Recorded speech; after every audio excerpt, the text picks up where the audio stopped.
ജീവന്റെയും മരണത്തിൻ്റെയും അധിനാഥൻ ദൈവമാണ്.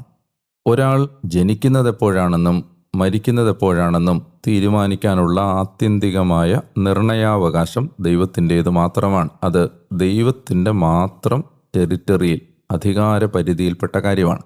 അതുകൊണ്ട് തന്നെ നമ്മുടെ മരണം നിശ്ചയിക്കാനുള്ള അവകാശം ദൈവത്തിൻ്റേതാണെന്ന് നമ്മൾ സമ്മതിക്കണം.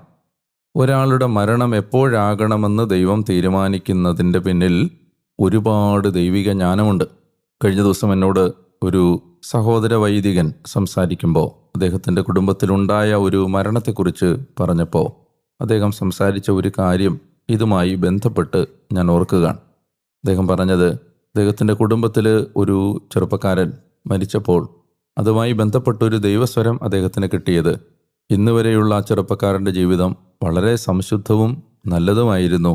എന്നാൽ അവൻ ഈ സമയത്ത് മരിച്ചില്ലായിരുന്നെങ്കിൽ